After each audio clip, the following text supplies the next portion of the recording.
y luego vamos a decir que el protocolo sigue siendo el mismo, dado que el municipio nos han enviado una carta del municipio que estamos en fase 3.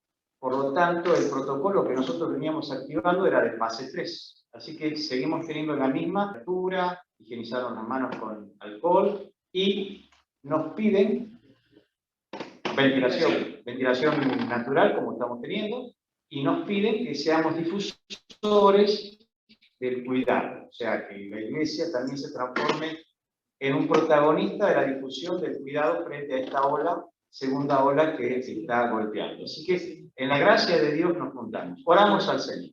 Padre, gracias te damos porque nos podemos volver a juntar. Gracias porque tú muestras tu misericordia y tu poder. Queremos presentarte en este momento a Octavia, a Walter, por la situación que ha presentado un poco de fiebre, para que tu mano de poder, de sanidad, esté obrando en ellos, Señor. Y guíanos al considerar tu palabra, al alabarte, a seguir alabándote y adorándote y participando de los símbolos que vos. Confiamos plenamente en tu soberanía y estamos, Señor, bajo la protección de tu voluntad y de tu poder. En el nombre de Cristo Jesús oramos. Amén.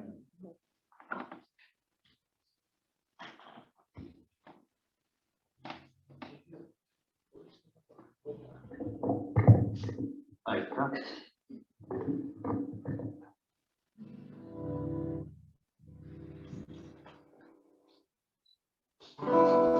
Ahora, buenos días a todos los que están aquí online. Los saludos a todos. Vamos a arrancar cantando una canción que dice 10.000 razones. Y como siempre decimos al momento de cantar, no solamente digamos lo que estamos leyendo, sino que sintamos realmente eso que estamos cantando. Acá tenemos 10.000 razones y si nos ponemos a pensar una por una, tenemos muchas razones, ¿no? Para agradecer al Señor, para alabarle. La principal de todas, que Él nos ama, nos amó, nos va a amar y lo demostró con Cristo muriendo y resucitando por nosotros. Así que ya tenemos una razón ahí. Así que sigamos buscando más razones para alabarlo.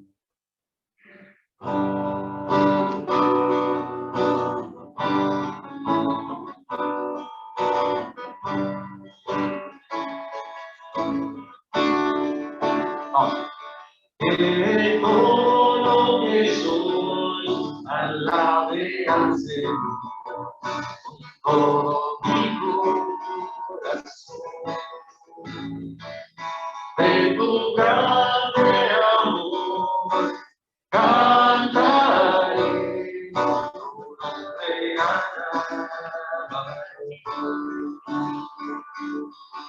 Sale el sol de su nuevo amanecer, cantaré aquí otra vez. Sea lo que venga, confiaré en ti. Alabaré la noche, que todo lo que soy, alabe al Señor con todo mi corazón. De tu grande amor cantaré, tu nombre alabaré. Tu amor no tiene fin y tu ley es para siempre.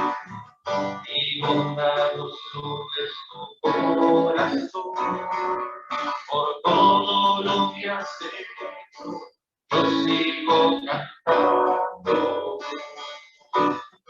10.000 razones para amar.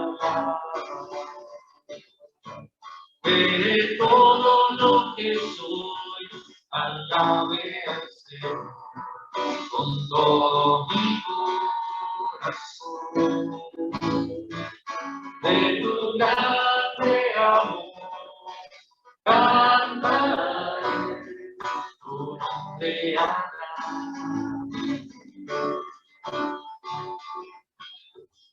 En ese ese día cuando ya no tenga fuerza y se acerque tu gloria. Mi alma cantará de tu amor sin final. 10.000 años para siempre. Que todo lo que soy alabe al Señor con todo mi corazón. De tu grande amor cantaré, tu nombre alabaré. De tu grande amor cantaré, tu nombre alabaré.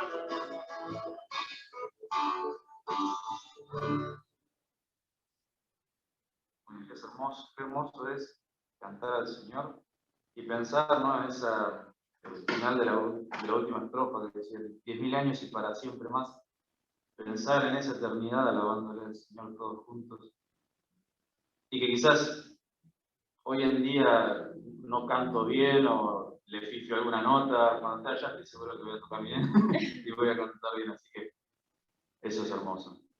Vamos a pasar a la siguiente que dice: mi Cristo, mi Rey, nadie es como tú. Y también, ¿no?, el coro dice: canta al Señor toda la creación. Me hace pensar en los libros que dicen que toda lengua le va a confesar y todos se van a arrodillar, y la creación misma también le va a adorar. Así que cantemos a este Rey, a este Dios todopoderoso que, como dije antes, dio su vida, venció la muerte y nos dio la vida eterna junto a él.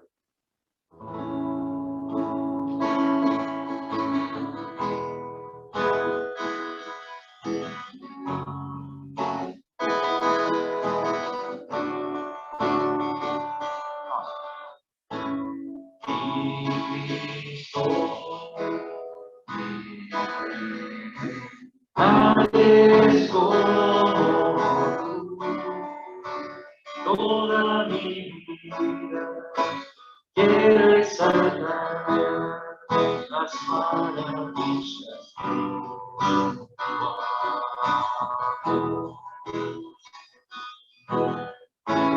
Consuelo,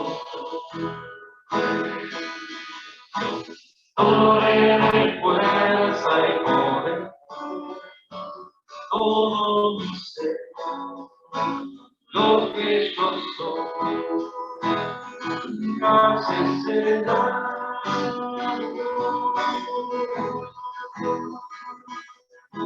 Cante al Señor toda la creación, honra y poder, majestad sean de Él.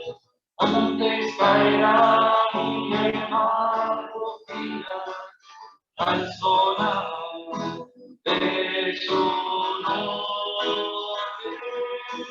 Canto con voz al mirar tu poder, siempre lo que amaré,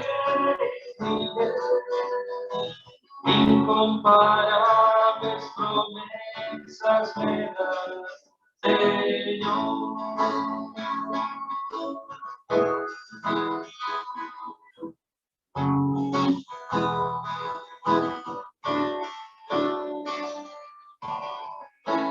Mi Cristo, nadie es como toda mi vida, quiero exaltar las maravillas de tu amor.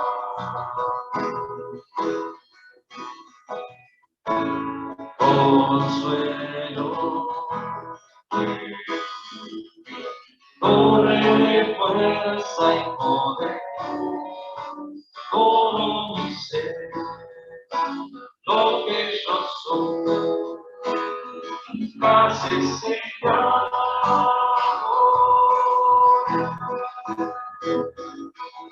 Cante al Señor toda la creación. Honra y poder, majestad será donde caerá y el mar rugirá al sonar de su nombre. Canto con voz al mirar tu poder, siempre yo te amaré y viviré. Incomparables promesas me das, incomparables promesas me das, incomparables promesas me das, Señor.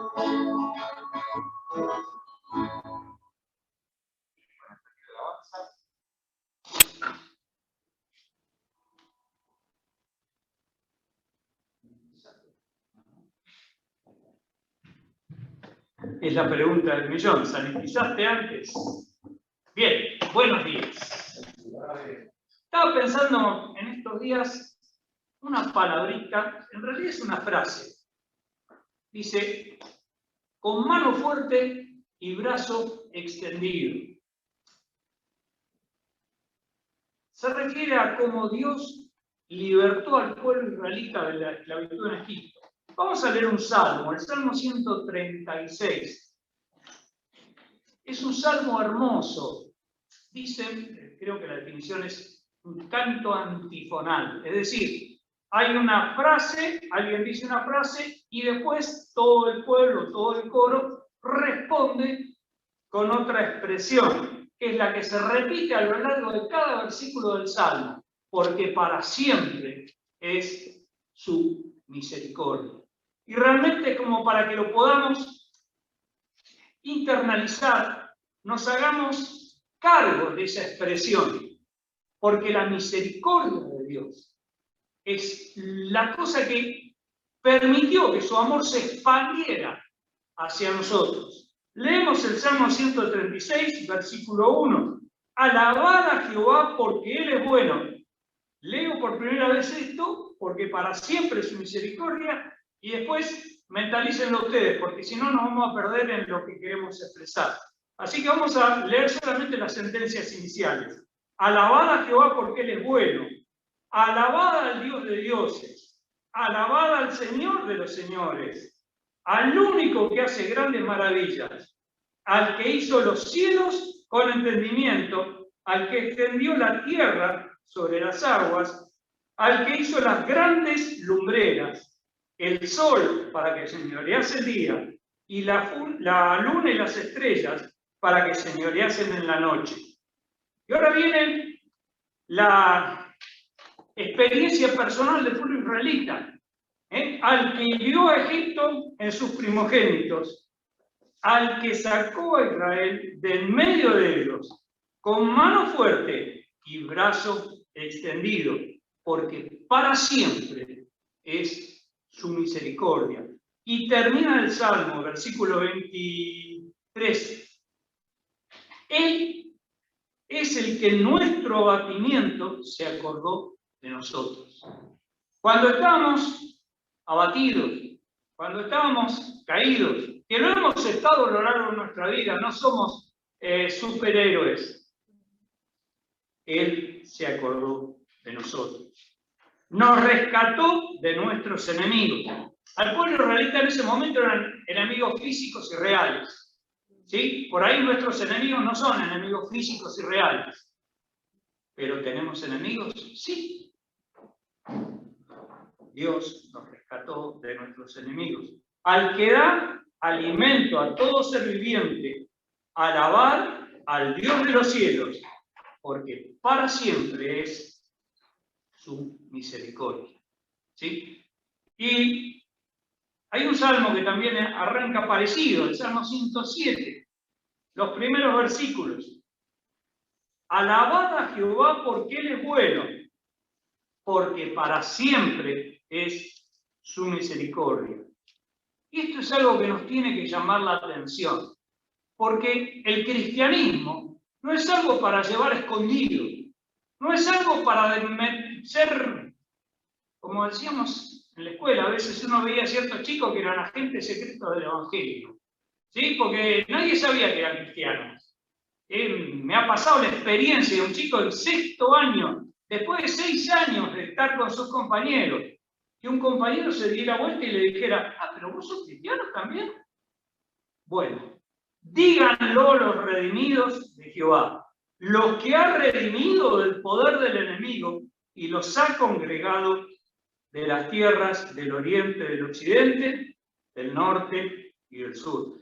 Cada uno de nosotros, por ahí tenemos distintos orígenes, pero hemos sido congregados en un solo pueblo, el pueblo de Dios, por la gracia de Dios y por la obra del Señor Jesucristo. Estamos esta mañana para hacer memoria de su sacrificio allí en la cruz. Vamos al Nuevo Testamento y vamos a leer 1 Timoteo capítulo 2, donde habla de que hagamos oración por las autoridades y demás. Y dice el versículo 3, porque esto es bueno y agradable delante de Dios nuestro Salvador, el cual quiere que todos los hombres sean salvos. Y la expresión acá no es hombre, sino se refiere a género humano, el cual quiere que toda la humanidad sea salva y vengan al conocimiento de la verdad. Porque hay un solo Dios y un solo mediador entre Dios y los hombres, Jesucristo, hombre, el cual se dio a sí mismo en rescate por todos y de lo cual se dio testimonio a su debido tiempo. ¿Y cómo nos rescató Dios a cada uno de nosotros? Con esa expresión que dijimos al principio, con mano fuerte y brazo extendido, con poder, con potencia. Pero murió en una cruz, ¿sí? Murió en una cruz porque tenía el camino marcado. Era necesario que muriera en una cruz. Pero resucitó y ahora está vivo, sentado a la diestra del Padre. Con todo dominio y autoridad. Habíamos leído el miércoles pasado, en donde todas las autoridades celestiales se le sujetan. ¿Qué venimos a hacer esta mañana? Hacer memoria de la obra del Señor Jesucristo. Simplemente un versículo allí en 1 Corintios 11, cuando el apóstol Pablo se refiere a la institución de la cena que recibió del Señor. Versículo 26. Así pues, todas las veces que comiereis de este pan y bebiereis de esta copa, la muerte del Señor anunciáis hasta que Él venga. Hay un límite, hasta que el Señor vuelva nuevamente. ¿Sí? Y vamos a hacer memoria a través de estos elementos sencillos. Pan representa su cuerpo, vino representa la sangre derramada allí en la cruz, que limpia cada una de nuestras culpas y cada uno de nuestros pecados. Por supuesto, el pasaje sigue, nos hace una advertencia: hacerlo de manera correcta. ¿Sí? No hacerlo de manera correcta implica por parte de Dios un juicio. Y la indicación es: por lo cual hay muchos enfermos, debilitados entre vosotros. Y muchos duermen, en realidad se está refiriendo a personas que han muerto, producto no haber respetado esta indicación. Esta responsabilidad que tenemos de participar de estos símbolos, que nos hablan de la muerte de Cristo, pero también nos hablan del principio de nuestra salvación. Y hacerlo correctamente, en santidad, con la libertad que Dios nos da, pero la santidad en nuestro interior. Oramos por el Padre. Nuestro Dios, te damos gracias por el privilegio que tenemos de compartir este pan. Gracias, oh Dios, porque a través de este elemento tan sencillo y común, nosotros estamos compartiendo el símbolo del cuerpo de Cristo. Oh Dios, te agradecemos por su entrega. Gracias en su voluntad de estar sujeto a la tuya y ser obediente hasta la muerte y muerte de cruz.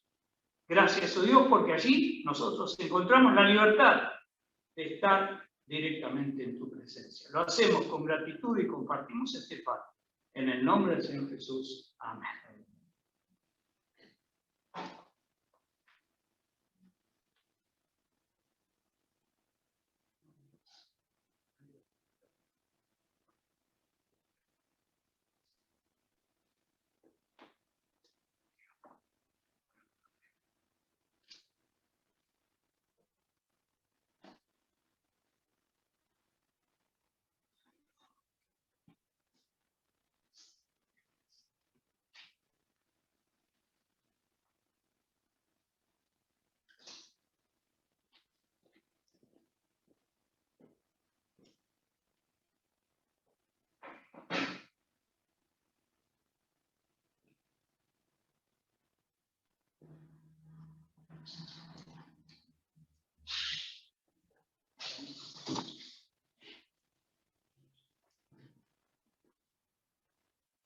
Vamos a orar por el vino que representa la sangre de Jesús. Señor, te damos gracias porque un día viniste a este mundo para traerle un plan de salvación al hombre. Gracias porque iniciaste un nuevo pacto con la humanidad.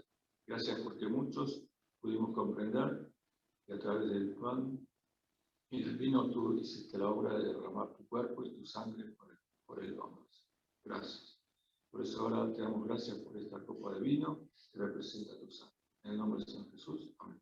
Amén.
Vamos a orar por la ofrenda.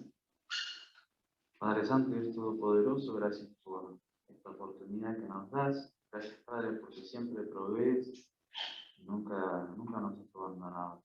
Queremos proveer, Señor, de lo que nos das, darte, Padre, para que lo administres a aquellos lugares que lo necesitan.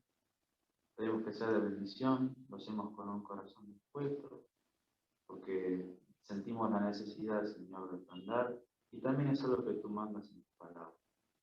Así que, Padre, encomendamos este dinero que tú nos has dado para que lo des a aquellas personas que lo necesitan, y para que también tu palabra y tu reino se expanda. Agradecemos y pedimos todo en el nombre de Jesucristo. Amén.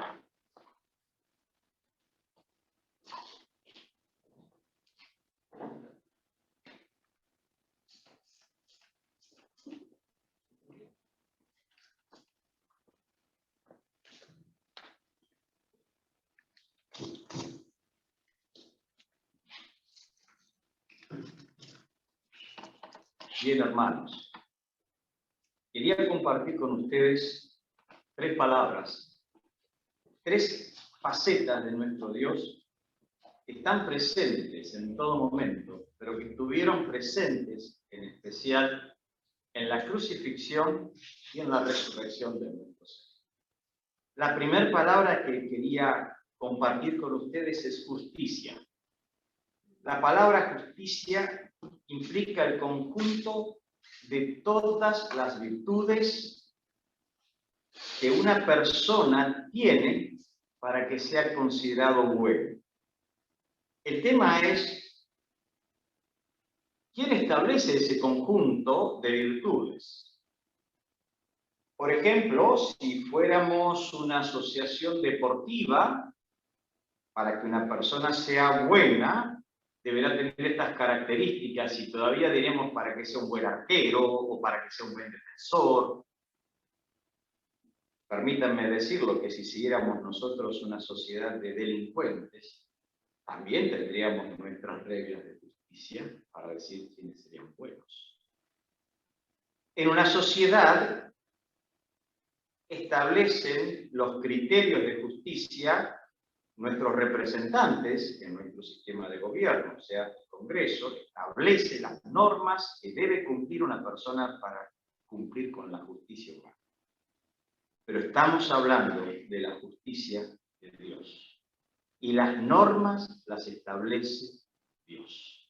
Y cuando decimos de acuerdo a lo que Dios dice, tendremos que hablar de qué es la justicia. Vamos a ver qué advertencia hace el profeta Isaías en Isaías 5:20 con respecto a este tema de las normas que ha establecido Dios para considerar justicia y que aquellos que cumplen con estas normas entonces son buenos a los ojos de Dios. Tenemos Isaías 5:20. Hay de los que a lo malo dicen bueno y a lo bueno dicen malo, que hacen de la luz tinieblas y de las tinieblas luz, que ponen lo amargo por dulce y lo dulce por amargo. Y esta cuestión es bastante interesante. La justicia de Dios no es según mi interpretación. No es según lo que a mí me parece.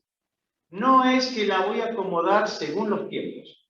Lo que Dios dijo que está mal, allá a lo lejos está mal, acá y estará mal siempre. Porque hay una cuestión muy linda que está en el Salmo 7:11. Dios es un juez justo y su justicia no cambia. También tenemos las normas establecidas por lo que no hay que hacer y por lo que hay que hacer.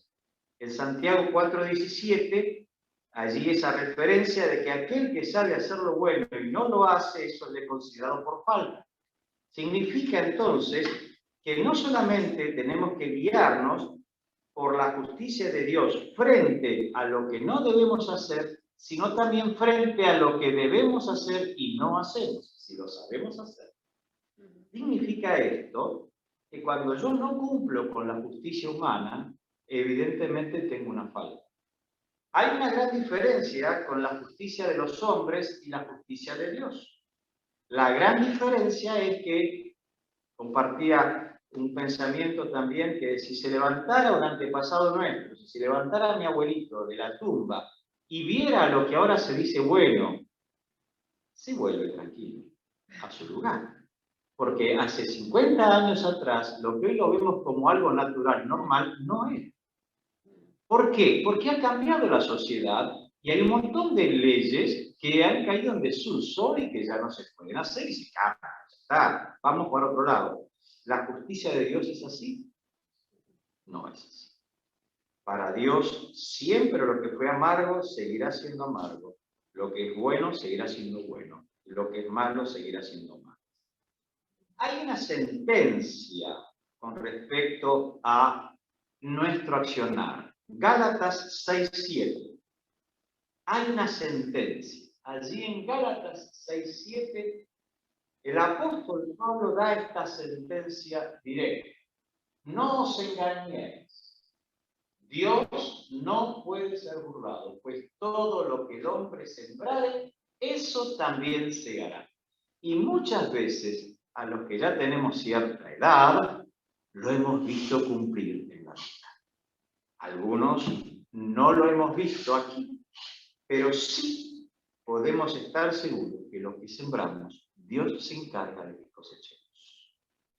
Por eso nuestra condición frente a Dios podemos entenderla ahora claramente lo que nos dice Romanos 3:10. está diciendo que frente a la justicia de Dios, yo, Esteban, usted con su nombre como persona y todos los seres humanos, no hay justo, y esto lo declara el juez justo, no hay justo ni aun uno. ¿Cómo sigue el otro texto? No hay quien entienda, no hay quien busque a Dios. Esta es la declaración de la palabra de Dios hacia mí, referido a la justicia que está juzgando un juez justo. Quizás nosotros estamos con un concepto de Dios que no es el Dios de la Biblia, diciendo, bueno, pero va a llegar un momento que Dios sí va a ver las cosas buenas que hiciste. No está ese concepto en la Biblia. No nos equivoquemos al buscar a Dios. Busquemos al Dios de la Biblia, el Dios que está en la Biblia, no el que a mí me conviene, no el que me parece que me dijeron, no el que le conviene a la mayoría, no el que inventaron algunos. Es el Dios de la Biblia que hace esta declaración. En el 23 del capítulo 3 tenemos otra declaración también interesante. Por cuanto todos pecaron, Esteban, todos pecamos, estamos destituidos de la gloria de Dios. No hay encuentro entre el ser humano y Dios por esa falta, por ese pecado que hemos cometido. Y en Romanos 6:23 ahonda más diciendo que el precio, la paga de nuestro pecado es muerte. Allí está, cosecharemos nuestra siembra, muerte, muerte eterna, separación de Dios, más el regalo, la dádiva de Dios es vida eterna en Cristo Jesús, Señor nuestro. ¿Por qué aparece la justicia en la cruz? ¿Por qué está presente la justicia de Dios en la cruz? En Hebreos 9:22, ahí sí claramente nos está diciendo esto. Y casi todo es purificado según la ley con sangre, y sin derramamiento de sangre no se hace remisión. Entonces, en la cruz de Cristo, Cristo mismo derramó su sangre para pagar mi falta y cumplir con la justicia de Dios. Dios no pasó por alto su sentencia. La única forma de satisfacer la justicia de Dios es a través del derramamiento de sangre. Y fue Cristo el que se subió a esa cruz para morir por mis pecados y pagar mis pecados, los tuyos y los de toda la humanidad. Como vemos, no es un viejito bolachón, no es el bárbaro, no es aquel que, bueno, no. En la cruz de Cristo se cumple la justicia de Dios. Por eso está Cristo derramando su sangre por todos nosotros. Es el precio de mi salvación. Por eso cuando el apóstol Pedro nos llama a la reflexión, dice, no fuiste comprado con cosas preciosas como oro, plata, sino con la sangre de Cristo. En Isaías 53:6 declara el profeta Isaías, muchos años antes de la cruz de Cristo, qué significaba ese sacrificio. 6.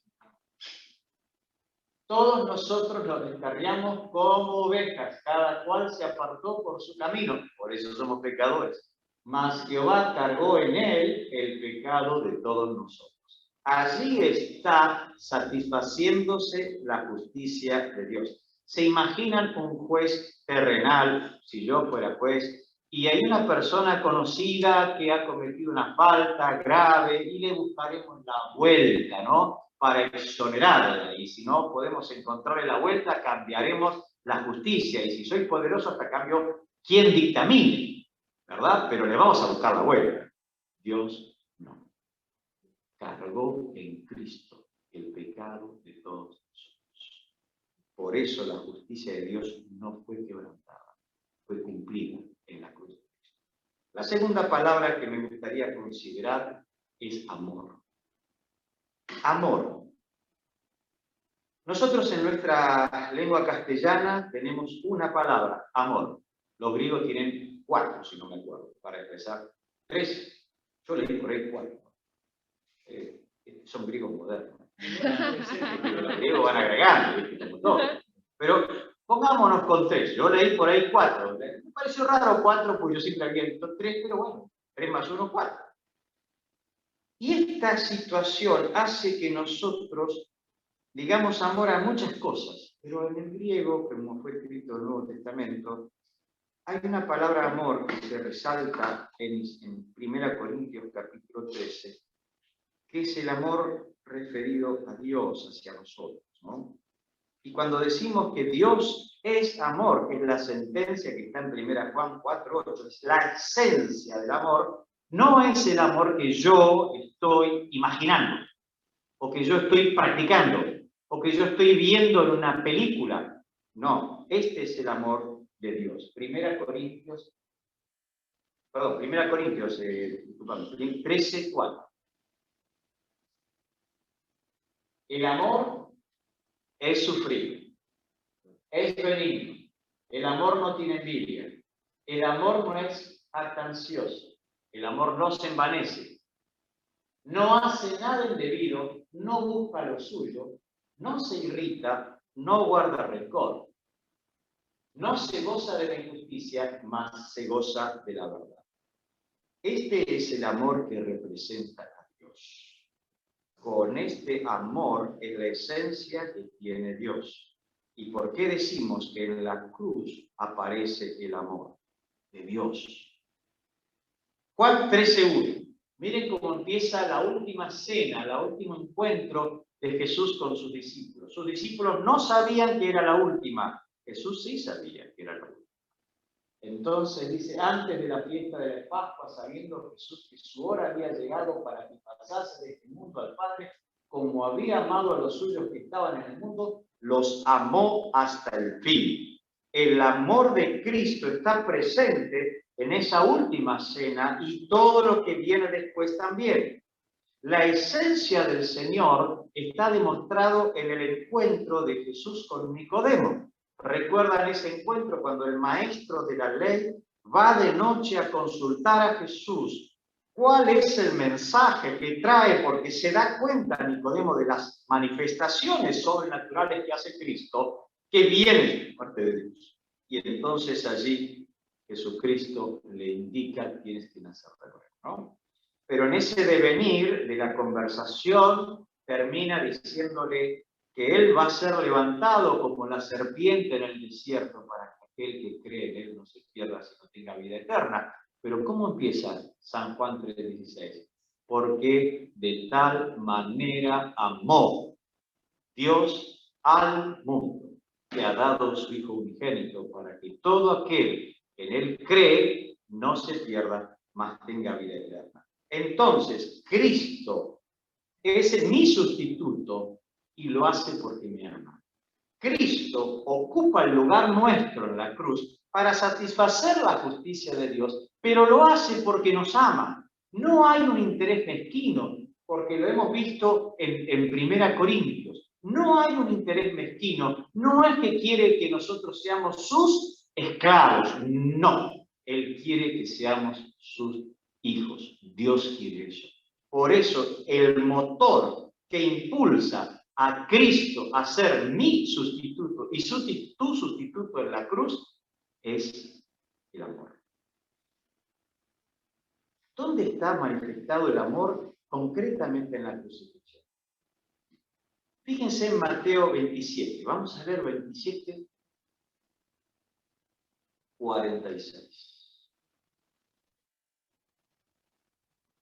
Cerca de la hora novena, Jesús clamó a gran voz diciendo, Elí, Elí, lama sabactani. Esto es, Dios mío, ¿por qué me has desamparado? ¿Qué sigue diciendo el texto? Algunos de los que estaban allí decían al oído de Elías, llama a este. Al instante, corriendo uno de ellos, tomó una esponja y le empapó de vinagre y poniéndola en una caña, le dio a beber. Pero los otros decían, veamos si viene Elías a sacrificar. Mas Jesús, habiendo otra vez clamado a gran voz, entregó el espíritu. ¿Ustedes conocen algún texto bíblico donde una persona clamó a Dios y Dios nos respondió? Yo no encuentro en la Biblia un texto así. Un texto en donde Dios clamó, perdón, un hombre clamó, un ser humano clamó a Dios y Dios lo respondió. Este es el único caso. No creo que el Señor Jesús haya clamado en vano. No creo que haya clamado de mentira. Yo creo que clamó desde lo profundo de su ser, porque estaba sintiendo la separación de Dios hacia él. Ahora, ¿por qué este silencio es la muestra del tremendo amor de Dios? Una persona puede no haber respondido a ese llamado de clemencia o de dolor o de desesperación de su alma porque no puede responder. La impotencia podría ser la razón, pero no es el caso. Jesucristo le dijo a Pedro cuando éste sacó su espada para defenderlo en Getsemaní, que le cortó la oreja al siervo del sumo sacerdote, ¿qué le dijo Jesús? Guarda tu espada, o no sabes que tengo 12 ejércitos de ángeles que vinieran, que están dispuestos a recuperarme, a salvarme, a librarme de toda esta cosa. Entonces, el poder para salir de esa situación estaba. Dios lo podía bajar de la cruz. Sin embargo, el Señor Jesús allí también le dice a Pedro, pero si yo no hago esto, ¿cómo se cumple la obra? Entonces, el silencio de Dios muestra el amor profundo que nos tiene. En la cruz de Cristo se junta la justicia de Dios y el amor de Dios. Y podemos decir que porque Dios nos ama tanto, Jesucristo ocupó nuestro lugar. Qué bendito es. Ahora, la tercera palabra que quiero compartir con ustedes es poder. Las manifestaciones sobrenaturales de Dios hacia nosotros se ven claramente en la creación, como dice Hebreos 11:3. Hecho que aceptamos por fe, porque creemos en un Dios poderoso, creador y sustentador de todo lo que vemos y sentimos y palpamos, y de lo que no vemos, no sentimos y no palpamos.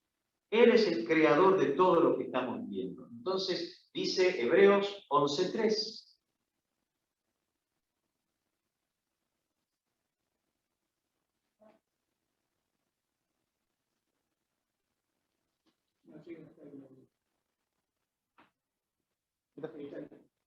Por la fe entendemos haber sido constituido el universo por la palabra de Dios, de modo que lo que se ve fue hecho de lo que no se veía.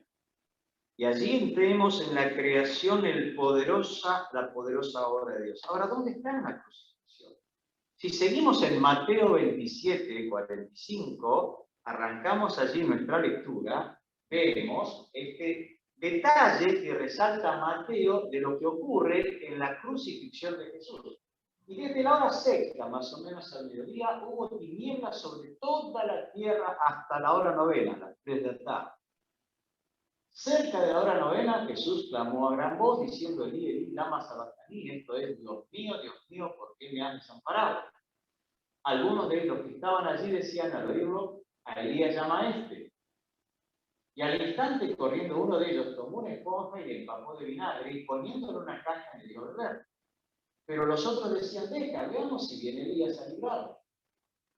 Mas Jesús, habiendo otra vez clamado a gran voz, entregó el espíritu. Y aquí el velo del templo se rasgó en dos, de arriba abajo, y la tierra tembló, y las rocas se partieron.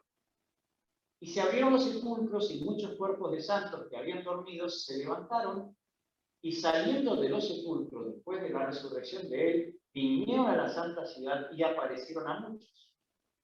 El centurión y los que estaban con él guardando a Jesús, visto el terremoto y las cosas que habían sido hechas, temieron en gran manera y dijeron: verdaderamente este era Hijo de Dios. Y este es un testimonio muy interesante, porque si era un centurión, significa que tenía 100 soldados a cargo. ¿Cómo llegaba el Señor a ser centurión? No creo que iba a hacer el curso de centurión, sino significaba que era un soldado de muchos años en el ejército romano, un ejército ultradisciplinado, por eso Roma dominó el mundo de aquel entonces, y que con el paso de los años la experiencia llegó a ser decurión y después centurión. O sea, primero 10 soldados a cargo, después 100 soldados a cargo, más o menos como ocurre en cualquier ejército de hoy. Ahora, una persona que tengamos presente que los romanos, la crucifixión era algo que ya estaba totalmente establecido. Acá hacemos esto, pim, pum, pam, lo colgamos, estamos ahí, y había una guardia esperando que el condenado muera. Significa que es una persona que ha visto muchas, que ha hecho muchas crucifixiones. Pero esta le llamó la atención, la manifestación del poder de Dios. En ninguna anterior había habido tinieblas a la hora del día, en ninguna anterior había habido un terremoto, en ninguna anterior había pasado lo que pasó. La manifestación del poder de Dios en la crucifixión está manifiesta en el testimonio del Señor. Ahora, ¿qué hablar de la resurrección? ¿Qué hablar del poder de la resurrección? Cuando Cristo resucita, allí está presente el poder de Dios, con lo cual queda perfectamente establecido que el que murió no era un buen hombre. El que murió era ni más ni menos que el Hijo de Dios y quien fue resucitado por el Señor mismo. Ahora bien, en 1 Corintios, capítulo 15, tenemos todo un desarrollo que hace el apóstol Pablo sobre la resurrección. Y justamente allí el verso 3, 1 Corintios 15, 3, establece, porque primeramente os he enseñado lo que el mismo recibió, que Cristo murió por nuestros pecados conforme a la Escritura, y que fue sepultado y que resucitó al tercer día conforme a las Escrituras, y que apareció a Cefas y después a los 12, después apareció a más de 500 hermanos a la vez, de los cuales muchos viven aún y otros ya duermen. Después apareció a Jacobo, después a todos los apóstoles, y al último de todos, con un atractivo, apareció. El apóstol Pablo necesita resaltar estos testimonios. ¿Ustedes se imaginan 500 personas a la vez? ¿Dónde entrarían hoy 500 personas? ¿Dónde tendríamos 500 personas? Es un estadio medianamente excelente, un poquito más grande. 500 personas a la vez ven a Jesús. También lo ve Pablo, al cual se le aparece y le habla. Y este es el testimonio de la resurrección de Cristo. El verso 13, ¿qué dice de este hermoso capítulo? Porque si no hay resurrección de muertos, tampoco Cristo resucitó. Y el 14, y si Cristo no resucitó, vanas entonces en nuestra predicación, vana también en nuestra fe. Si Cristo no se hubiera levantado de los muertos, ahí está la tumba de un gran hombre. Pero Cristo, al levantarse de los muertos, es la demostración del poder de Dios actuando y que Él es el Señor. 20 y 22. Mas ahora Cristo, resucitado de los muertos, primicia de los que durmieron es hecho, porque así como en Adán todos mueren, también en Cristo todos serán vivificados.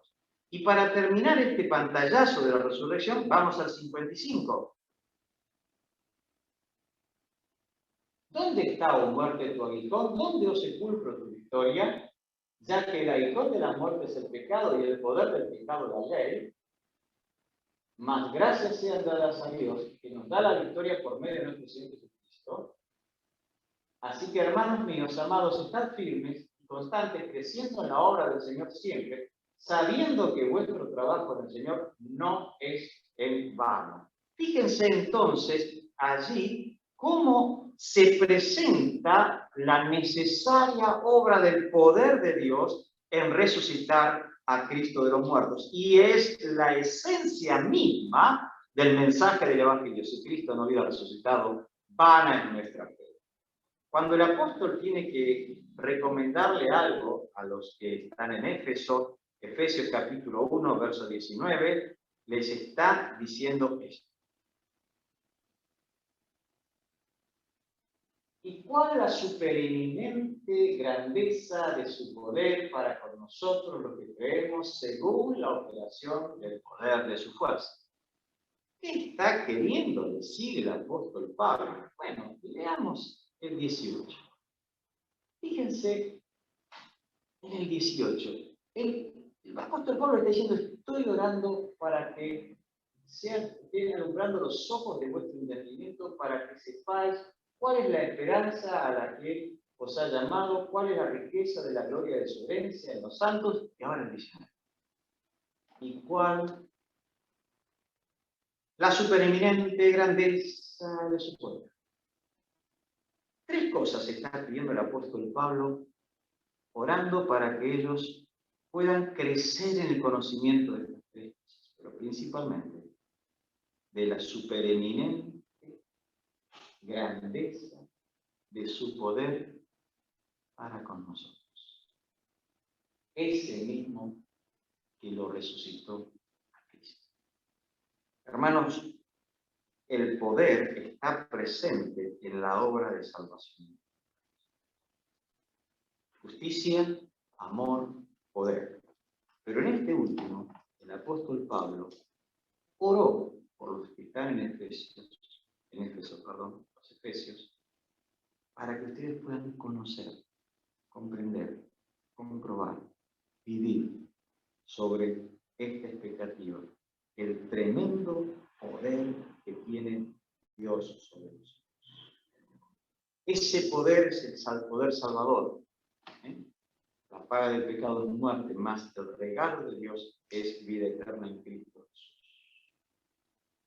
Hay una poesía de un himno ya de muchos años que dice una parte final: tremendo poder, ilímite amor, misterioso ser, te damos loor.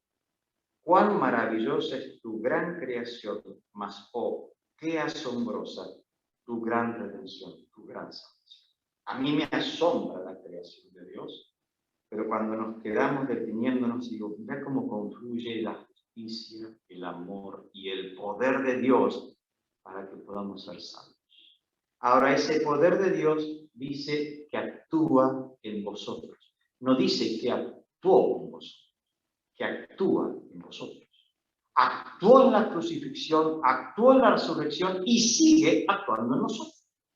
Y cuando el apóstol Pablo les dice, quiero que ustedes comprendan que ese poder que actuó en Cristo en la resurrección está actuando en nosotros, ¡wow! ¡Qué paz nos da! Porque estamos sometidos al bendito amor, justicia, pero poder de Dios. Y sobre ese poder descansamos. Y en ese poder confiamos. Y en ese poder, basándonos en ese poder que Dios actúa, declaramos nuestra paz en su voluntad. Todo aquello que me pasa o que me pasa, no es porque Dios no tiene poder. No es porque Dios no me ama. No es porque soy injusto ante Él, porque soy justificado por la sangre de Cristo. Entonces diré, Señor, es tu voluntad. Amén.